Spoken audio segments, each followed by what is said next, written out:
इसी तरह की आयत को मैंने गुफ्तगू करार दिया जाता है, बड़ी मुख्तसर की आयत है और मौत के हवाले से खालिक़ कायनात में मैं कोशिश करूँगा कि गुफ्तगू आपके अज़ान आलिया को बोझा भी ना रहे और बात भी तमाम हो जाए।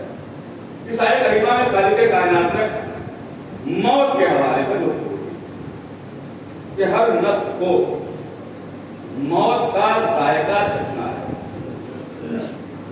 हर नफ्स को मौत का जायका चखना है। अल्लाह ने ये नहीं कहा कि हर नफ्स को मरना है,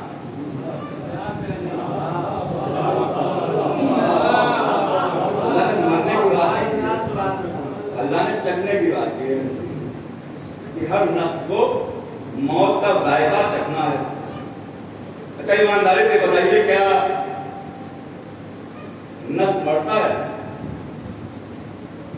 अगर नफ्स मरता होता तो अल्लाह ये आयत नाज़िल करता कि मौत का जायका चखना है।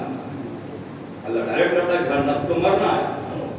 तो एक बात तो है कि नफ्स मरता है, तो क्या रूह मरती है? भी नहीं मरती। देख रूह तो मलकुल मौत आते हैं और बंद कर लेते हैं, निकाल लेते हैं, चले जाते हैं। तो ना नफ्स मरता है ना रूह मरती है। अब ले दे के इंसान के जिस्म में एक शय रह जाती है, वो जिस्म। तो क्या जिस्म मरता है? भाई जिस्म मरता है लेकिन हर जिस्म नहीं मरता। जिस्म मरता है लेकिन हर जिस्म नहीं मरता। तो आप कहेंगे माने ये किस तरह की बात में आप कर रहे हैं? भाई अभी कुछ सालों पहले सीरिया में सहाबी अली की कब्र को खोदा गया। भाई 1400 साल पहले उन्हें शहीद किया गया था। 1400 साल के बाद जब उनकी कब्र को खोदा गया तो लाश बिल्कुल ताज़ी मिली। वही एक दलील तो कायम हो गई कि हर जिस्म नहीं मरता। तो कौन जिस्म मरता है और कौन जिस्म नहीं मरता? तो आइए रिसालत मां की बारगाह में 10 सवाल बुलंद करें कि या नबी अल्लाह ये बताइए कि फिर कौन से जिस्म मरते हैं और कौन से जिस्म नहीं मरते। भाई जब कुरान मजीद की रोशनी में आप देखेंगे तो कुरान मजीद ने तो मुर्दा इंसानों को कहा है।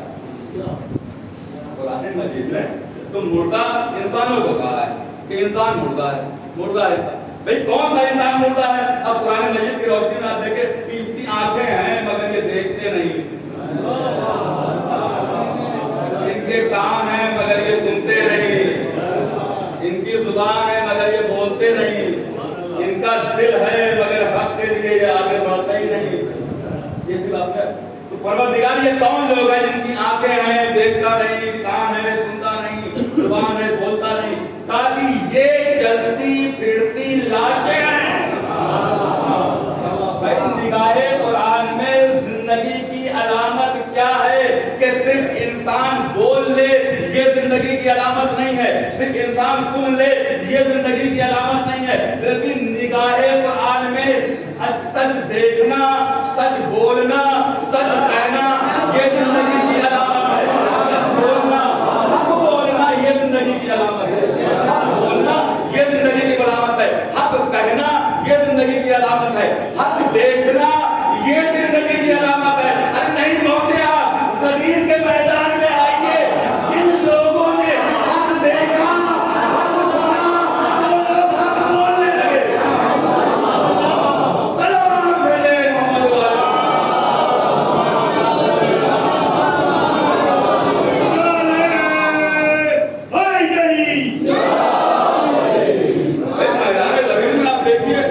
मैदान ज़मीन में खालिक़ कायनात ने अलामत बता दी कि कौन लोग जिंदा हैं जो हक देखने के बाद, हक सुनने के बाद हक बोलते हैं। और अल्हम्दुलिल्लाह हमारी इस कौम पे तो हमें फख्र है कि हमारे लिए तो कायनात के सैयदो सरदार ने तो ये कहा हमारे मुर्दे भी नहीं मरते। ये हमारे हदीस है और ये हदीस भी कोई ऐसा नहीं कि सिर्फ एक मतलब फिक्र से मुताल्लिक है। भाई आलम इस्लाम इस बात पर मुत्तफिक है कि मन माता हुब्बे आले मोहम्मद माता शहीदा, आले मोहम्मद की मोहब्बत में अगर मौत आ जाए तो इंसान मरता नहीं है, बल्कि वो दूसरी दलील, दूसरी अलामत आमतौर पर आप देखते हैं कि मरने के बाद हमारे यहाँ जब कब्र की मंजिल में जाते हैं तो शानों को हिलाकर कहा जाता है इस्मा इस्मा सुन और समझ। भाई अगर मर गए होते तो इनको सुनाया क्यों जाता? अगर ये मुर्दा होते तो इनको सुनाया क्यों जाता? अच्छा सुनाया क्या जा रहा है? क्या सुनाया जा रहा है? भाई देखिए, क्योंकि गदीर याद है ना कि जिन लोगों ने गदीर देखा, गदीर सुना, जिन लोगों ने हक देखा, हक सुना, अगर उन्होंने जिंदगी भर हक बयान किया, उन्हीं लोगों को सुनाया जाता। सुनाया क्या जाता है? तेरा इमाम अली है, तेरी किताब कुरान है, तेरा काबा किबला है, अल्लाह तेरा रब है, ये सारी बातें उसी को सुनाई जाती है। इस मुख्तसर से आयत करीमा में खालिक कायनात ने मौत के हवाले से गुफ्तगू की कि हर नफ्स को मौत का जायका चखना, हर नफ्स को। अच्छा चखना, एक मिसाल रखिए,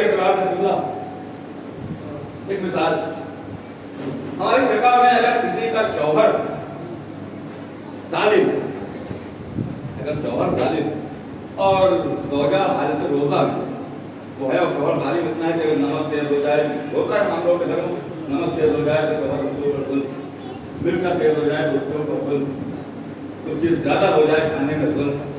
तो ये फिक़ा में हमारे यहाँ एक छूट है उन मज़कूरात के लिए, सबके लिए नहीं, उन मज़कूरात के लिए कि जिनके शौहर जालिम है। क्या छूट है?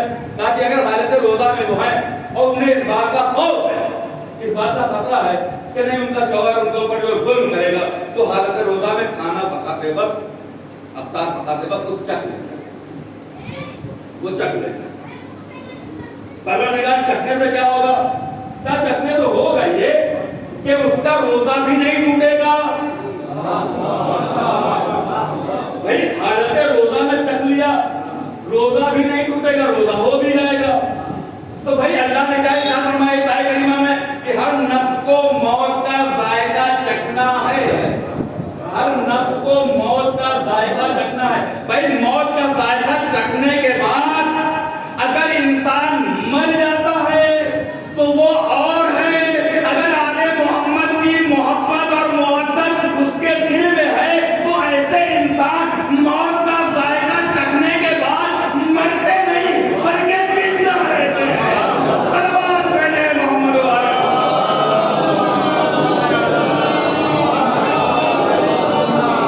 ऐसे इंसान जिनके दिल में मोहब्बत है, अहले बैत है, वो मौत का जायका सिर्फ चखते हैं, सिर्फ चखते हैं, मौत का जायका चखते हैं। अच्छा चखने के हवाले से आगे कुछ नहीं, क्योंकि बात जो है कहीं तो कहीं निकल जाएगी। बहरकैफ कि अल्लाह ने इस मुख्तसर सी आयत करीमा में खालिक कायनात ने मौत के हवाले से कुछ किया। अच्छा मौत है क्या? मौत एक अटल हकीकत का नाम है। दुनिया में जो भी आया उसे दुनिया से जाना है, उसे मरना है, उसे जाना है। जब महबूब खुदा ना थे तो हमारी और आपकी हैसियत क्या है? हमें तो जानना है, सबको जानना है। इसीलिए खालिक कायनात ने मौत के हवाले से बात की तो अल्लाह ने मौत को हक कहा। मौत हक है, ये मौत हक है, हर किसी को आनी है मौत हक। परवरदिगार क्या सिर्फ मौत ही हक है? क्या सिर्फ मौत हक है?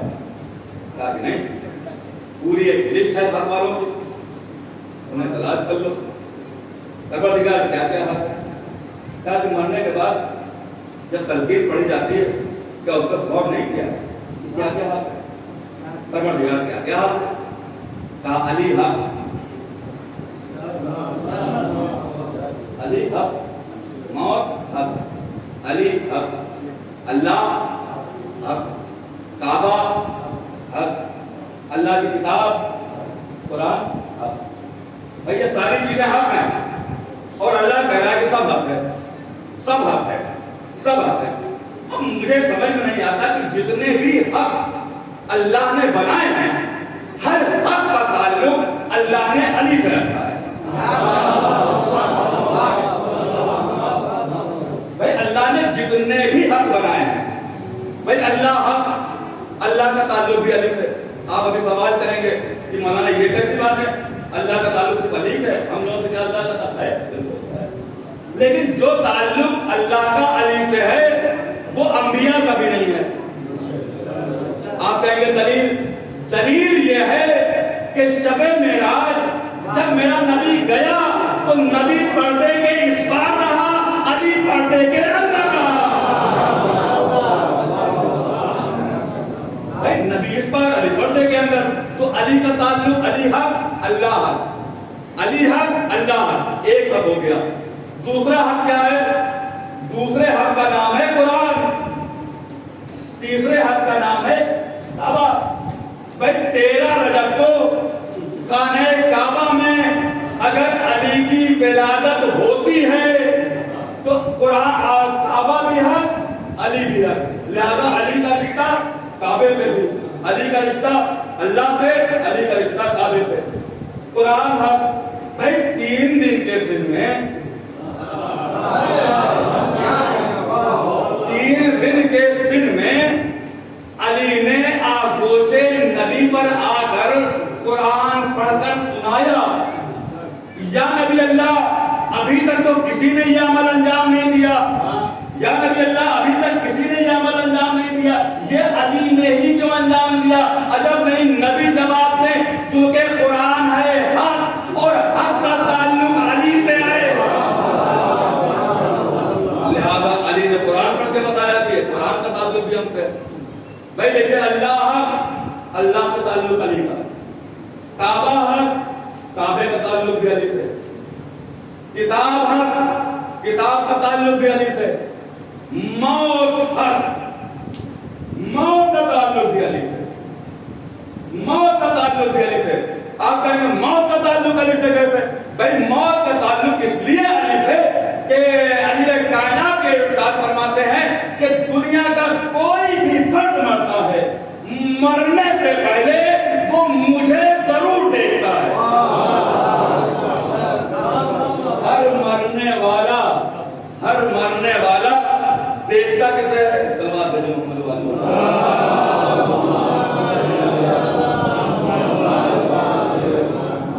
ہر مرنے والا دیکھیں قبلہ آگے بھی کرنی ہے، لہذا میں دور کو سمیٹ رہا ہوں تو بہرحال ہر حق کا تعلق علی سے۔ موت کا ہے، موت ہر کسی کو آنی ہے اور موت کا اختیار اللہ نے کسی کے ہاتھ میں، موت کا اختیار اللہ کا۔ اچھا کیا اللہ کے ہاتھ؟ ویسے تو سارے اختیارات اللہ کے ہاتھ میں۔ ہم آپ چلتے پھرتے یہ سمجھتے ہیں کہ ہم ایک قدم بڑھا رہے ہیں تو ہم یہ سمجھتے ہیں کہ نہیں یہ ہم بڑھا رہے ہیں، اگر حقیقت دیکھا جائے تو یہ بھی اختیار ہمارا نہیں، یہ بھی اختیار ہے۔ بھائی وہ تو اللہ کی مرضی، اللہ کی عنایت ہے کہ ہمیں قدم بڑھانے دے رہا ہے، ہو سکتا ہے قدم رکھنے سے پہلے موت آ جائے، یہ تو اللہ کی ہمارے اوپر عنایت ہے، اللہ کے احسان ہے، کرم ہے کہ اللہ ہمیں۔ تو موت حق ہے اور موت کا اختیار انسان کے ہاتھ میں نہیں، چاہے وہ پیسے والا ہو، دولت والا ہو، طاقت والا ہو، موت کا اختیار اس کے ہاتھ میں۔ اچھا کیا زندگی کا اختیار انسان کے ہاتھ میں ہے؟ زندگی کا اختیار بھی انسان کے ہاتھ میں، زندگی کا اختیار بھی انسان کے ہاتھ میں، نہ موت کا اختیار انسان کے ہاتھ میں، نہ زندگی کا اختیار انسان کے ہاتھ میں۔ اچھا کیا رزق جو ہم کماتے ہیں کیا یہ بھی ہمارے اختیار میں؟ ہمارے اختیار میں تو رزق کا بھی اختیار نہیں ہے، یہ بھی ہمارے اختیار میں، اللہ ہمیں عطا کرتا ہے۔ بھائی اس کے لیے قرآن مجید میں تو جگہ جگہ نشاندہی موجود ہے کہ رزقکم فی السماء، تمہارا رزق تو آسمانوں میں ہے، زمینوں میں تو ہے نہیں، ہم زمینوں پر پروردگار، ہم تو زمینوں سے اپنا رزق حاصل کر رہے ہیں، تاکہ یہی تو تمہارا وہم ہے۔ بھائی جب بندہ دعا کے لیے ہاتھ بلند کرتا ہے تو مشیت پروردگار جوش میں آتی ہے اور تمہاری دعاؤں کی قبولیت کے لیے اللہ تمہارا رزق آسمانوں سے زمین کی طرف منتقل کر دیتا ہے، تمہارا رزق اللہ زمین کی طرف منتقل کر دیتا ہے، زمین میں ہمارا رزق نہیں، ہمارا رزق آسمانوں میں۔ اچھا پروردگار موت کا اختیار ہمارے پاس نہیں، حیات کا اختیار ہمارے پاس نہیں، زندگی کا اختیار ہمارے پاس نہیں، رزق کا اختیار ہمارے پاس نہیں، اولاد کا اختیار औलाद का अख्तियार नहीं आपके हाथ में, तुम्हारे हाथ में। परवरदिगार औलाद का अख्तियार हमारे हाथ में नहीं, औलाद का अख्तियार नहीं। हम ये समझते हैं कि बच्चा हम पैदा करते हैं, ये तो कुदरत की इनायत होती है, ये कुदरत की इनायत है कि कुदरत अपना रहमो करम उस जोड़े पे करता है कि एक नई नस्ल वजूद में आती है। और इंसान इस वहमो गुमान में कि नहीं हम बच्चा पैदा करते हैं, हम रिस्क अता कर रहे हैं, हम रिस्क दे रहे हैं। इंसान राज़िक नहीं है, इंसान रिस्क देने वाला नहीं, इंसान से जरिया अता करने वाला, देने वाला अल्लाह। परवरदिगार जब ये सारी चीजें उन्हें अपने अख्तियार में रखा, परवरदिगार ये बता कि हम जैसे गुनहगारों को, हम इंसानों को उन्हें पैदा कर दिया। तूने क्यों पैदा किया? सारे अख्तियार तेरे हाथ, तो हमें क्यों पैदा किया? ताकि हमारे पास एक अख्तियार है। परवरदिगार को अख्तियार किया ताकि बंदे के पास अख्तियार दुआ करने का अख्तियार बंदे के पास है। और अल्लाह चाहता है कि अल्लाह का बंदा अल्लाह की बारगाह में दुआ करे। और इसीलिए रवायतों में आया है कि नमाज के बाद भी अगर दुआ ना मांगी जाए तो नमाज कबूल नहीं होती। हर नमाज के बाद आप दुआ, बहुत सारे हम लोग बड़े उलझन में होते हैं, कभी कभी नमाज पढ़ लिया, नमाज पढ़ने के बाद लपेटा और चल दिए बारो इसमें हम दुआ मांगते नहीं। हमारे क्या हम ये समझते सारी चीजें तो हमारे पास में हमें मांगने की क्या जरूरत है। आप यकीन जानिए रवायतों में यही मिलता है कि अल्लाह से बंदा तलब करे, मांगे। और मांगने का तरीका, अल्लाह से बंदा जब मांगता है और मांगने का जो तरीका है अल्लाह को कितना पसंद है अल्लाह को। कभी कभी ऐसा होता है, ये कहा जाता है कि हमारी दुआ हम मांग रहे हैं, हमारी दुआ कबूल नहीं होती। हम तो दुआ मांग रहे हैं और हमारे पास ले लेके यही हथियार दुआ मांगने का कि हम दुआ करें और परवरदिगार हमारी दुआओं को पूरा करे। तो परवरदिगार दुआ करने का इख्तियार दिया। परवरदिगार कभी कभी ऐसा होता है कि हम दुआ मांगते हैं मगर हमारी दुआ कबूल नहीं होती, ताकि इसका मुशाहिदा अपनी रोजमर्रा की जिंदगी में करो। परवरदिगार रोजमर्रा की जिंदगी में, कहाँ रोजमर्रा की जिंदगी में परवरदिगार वो कहते कहा वालिदैन हैं, माँ बाप हैं। अक्सर बच्चे माँ बाप से कुछ मांगते हैं, जिद करते हैं, ये सामान ये सामान। माँ बाप से कभी जरूरत होती है तो दिला देते हैं, नहीं जरूरत होती तो नहीं दिलाते। क्यों नहीं दिलाते? भाई कभी कभी ऐसा होता है कि बेमौसम पता चला बच्चा हमारा छोटा है, बीमार है और बच्चे ने जिद कर ली आइसक्रीम की। कीमत क्या है? 5 रुपए 10 रुपए, 5 रुपए 10 रुपए कीमत है। बच्चा जिद कर रहा है, बेटा है, बच्चा जिद कर रहा है। डॉक्टर ने क्या कहा है कि आइसक्रीम इसके लिए मुज़र है, खतरा है, इसकी जान चली जाएगी। भाई बाप की हैसियत में है, लेकिन उसके बावजूद बाप उसे दिलाता नहीं। भाई दिलाता क्यों नहीं? क्योंकि डॉक्टर ने कह रखा है कि नहीं इसकी जान का खतरा है। भाई एक मामूली बात अगर ये महसूस कर ले कि फलां से अगर बेटे को दिलाएंगे तो इसकी जान का खतरा है, तो जो कायनात का बाप है क्या उसे नहीं पता? क्या वो नहीं जानता कि हमारे लिए क्या चीज जरूरी है, हमें क्या चाहिए क्या नहीं चाहिए? वो तो सबसे बेहतर, हमारे बाप लोगों से भी बेहतर जानता है। वो कायनात का खालिक है, वो कायनात का परवरदिगार, उसे पता है, वो जानता है कि मांगने वाले को क्या दिया। अक्सर ये होता है कि दुआ मांगते नहीं होती, तो दुआ इसीलिए कबूल नहीं होती। अक्सर हम मांगा करते हैं, दुआ कबूल नहीं होती, क्योंकि वो दुआ हमारे हक में कहीं ना कहीं मुज़िर और नुकसानदेह हो, कहीं ना कहीं नुकसानदेह। और कभी कभी ऐसा होता है सामने की बात कि बहुत सारे बच्चे जब आपके मुआशरे में छोटे बच्चे होते हैं, अपने वालिदैन से दुलाते हुए बोलते हैं कि पापा ये, तो अक्सर हम लोग भी फायदा होता है, हम ऐसे बच्चों को बुलाते हैं, उससे कहते हैं कि बेटा एक मरतबा और दो, बेटा 5 रुपए देंगे एक मरतबा और दो, बेटा 5 रुपए देंगे एक मरतबा और दो। भाई ये बार बार उससे दोहराया क्यों जा रहा है? भाई हमने तो समझ लिया उसका मफहूम कि वो चाहता क्या है। जब उसका मफहूम हमने समझ लिया तो उसे वो चीज दिला दी जाए। लेकिन हम जो कि हमें उसकी आवाज बड़ी पसंद है, उसकी आवाज हमें बड़ी मानूस है, बड़ी अच्छी लग रही है, तो बार बार हम उससे कहते हैं बेटा एक मरतबा और, बेटा एक मरतबा और, बेटा एक मरतबा और। तो इसी तरह से परवरदिगार भी अपने बंदों की आवाज अल्लाह को इतनी पसंद है कि वो बार बार अल्लाह कहता था, ए मेरे बंदे एक मरतबा और सवाल कर, ए मेरे बंदे एक मरतबा और सवाल कर। सलवात भेजे मोहम्मद वाले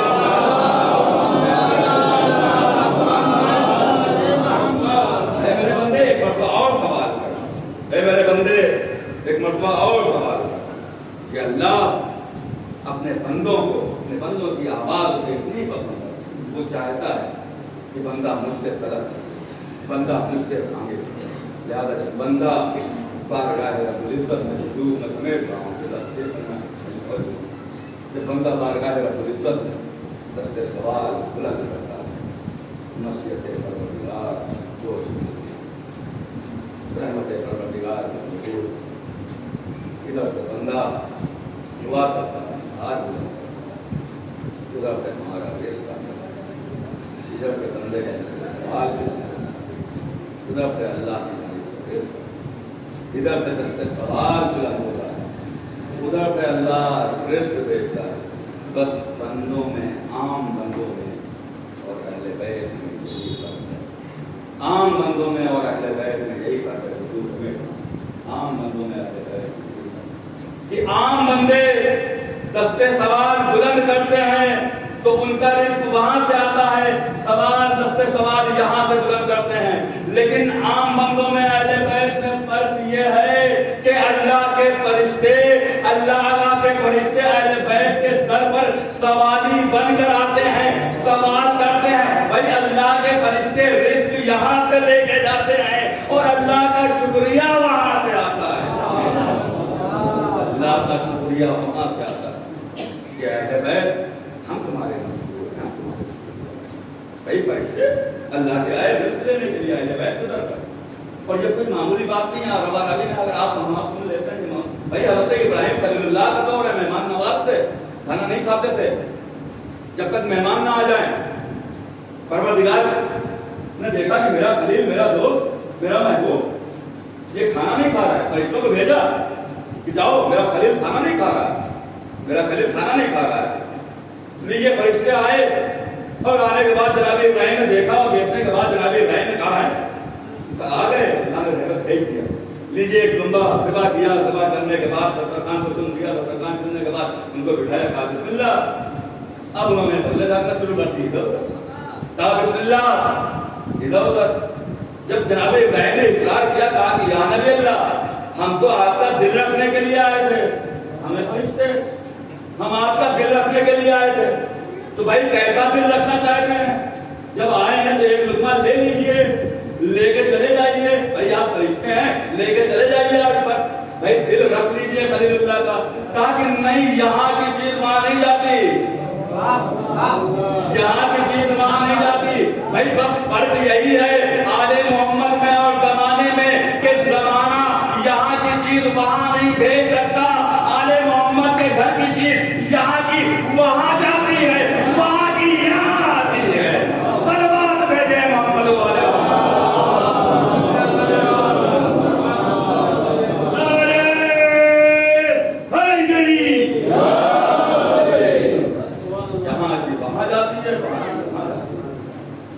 ईद का दिन आया लिबास, ईद का दिन आया लिबास, जहाँ से काम गया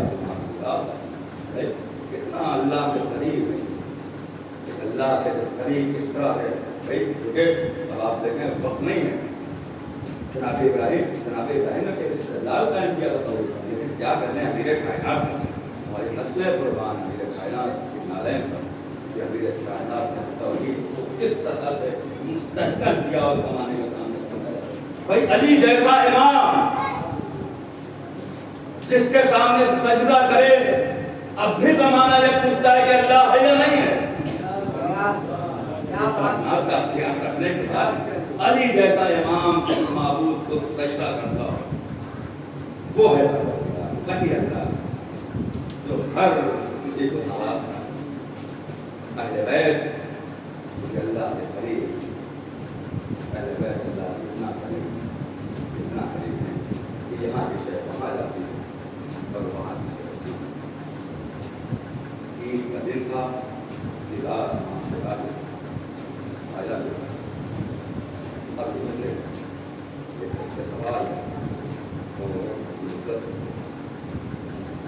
परवरदिगार आजीब कदीम था और हसनैन के लिए उसने वहाँ से लिबास भेज दिया।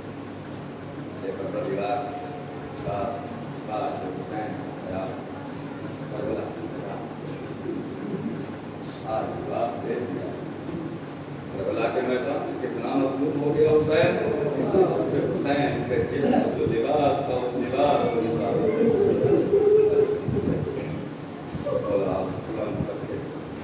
कोई लोग ना दे हाँ काबिल साहब मैं किस चीज को पूछता हूँ मैं यहाँ किस को पूछता हूँ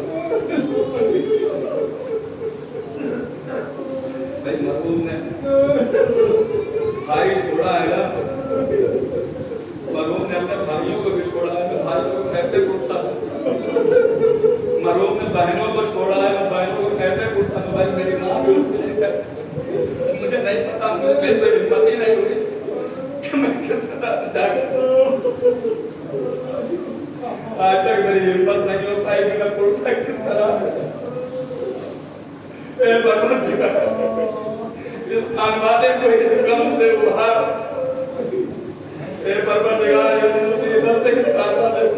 मैं अपने भाइयों को छोटे भाइयों को किस तरह से पूछता हूँ अरे मेरे भाई तड़प तड़प कर बिलक बिलक कर रो रहे थे और यही कह रहे थे कि मेरा बाबा अरे मेरे लिए फख्र था। मैं एक जुमला कहूँगा हे मेरे भाइयों अरे वो सिर्फ तुम्हारे लिए फख्र नहीं था अरे हम कहते बांटों के लिए फख्र था अरे इस पूरे मुआशरे के लिए मेरा मामू एक फख्र था। उसके जाने से पूरी बिरादरी को क्या नुकसान हुआ है वो शायद तुम नहीं समझ सकते लेकिन हमें पता है यहाँ से लेकर मुंबई तक कौमी कितना नुकसान हो गया कितना नुकसान हो गया कि हर किसी के काम आने वाला हर किसी की मुसीबतों में साथ देने वाला हर किसी को दुख को दूर करने वाला हर प्रोग्राम में शरीक होने वाला बीमारी के आलम में भी अभी इसी महीने बार बार सफर करना एक प्रोग्राम हुआ तो तन्नू भाई का काजी उसमें भी आ गए बीमारी के आलम एक काजी दरियावर में उसमें भी आ गए और बार बार मुझसे भी लाज करे मैं तो मुझसे भी कहा कि आओ मुलाकात होगी लेकिन मुझसे तो मुलाकात ही नहीं हो पाई। अरे मैं अपना ये कर किससे बयान कि मेरे महाराज और कौन कहेगा कि हम तुमसे मुलाकात यकीनन अगर करबला न होती तो इसे कामिल गाने वाले के लिए वो गाना बड़ा दुश्वार होता। यकीनन करबला ने कमाल लिया अरे करबला में हुसैन पर अरे हुसैन ने भाई को कुर्बान किया हुसैन ने भांजे को कुर्बान किया हुसैन ने बेटों को कुर्बान किया। मेरे भाइयों मेरी बहनों अरे जरा करबला में आओ अरे जब तुम्हारा बाबा गया तो तुम्हें तसल्ली दी गई मेरी बहनों जरा करबला करो अरे 4 बरस की एक बेटी अरे लोगों ने इस तरह से पुरसा दिया कभी रुखसारों पे तमाचे मारे कभी गोशवारों को ए मेरे भाइयों तुम्हें कैसे मैं बताऊं कि करबला में हुसैन का एक बेटा अरे बेटा इतना मजबूर कि बेटे की निगाहों के सामने बाबा शहीद कर दिया गया। अरे यही वजह थी कि 11 मुहर्रम को जब ये काफिला अरे मक्का से गुजारा जाने लगा एक मर्तबा सैयदे सज्जाद के चेहरे पे ज़ैनब की निगाह अरे माँ जाई ने अपने को नाके से गिराया सैयदे सज्जाद के करीब आई एक बेटा सैयदे सज्जाद अरे तेरे चेहरे का रंग क्यों बदल गया एक ही जुमला मांग लेगा ए रोकी अम्मा अरे वो जवान बेटा कैसे जिंदा रहे जिसकी निगाहों के सामने उसके बाबा का लाशा बेगोरो कफन पड़ा हुआ बेटा इतना मजबूर हाथों में लकड़ी पैरों में गले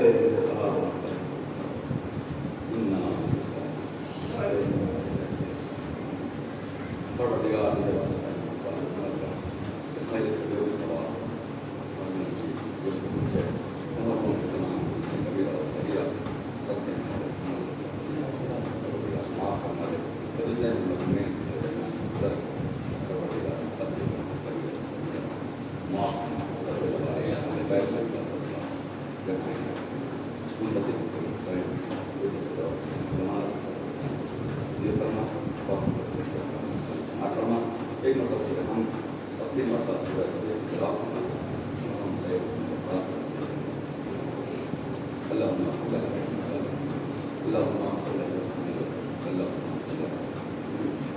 اللہ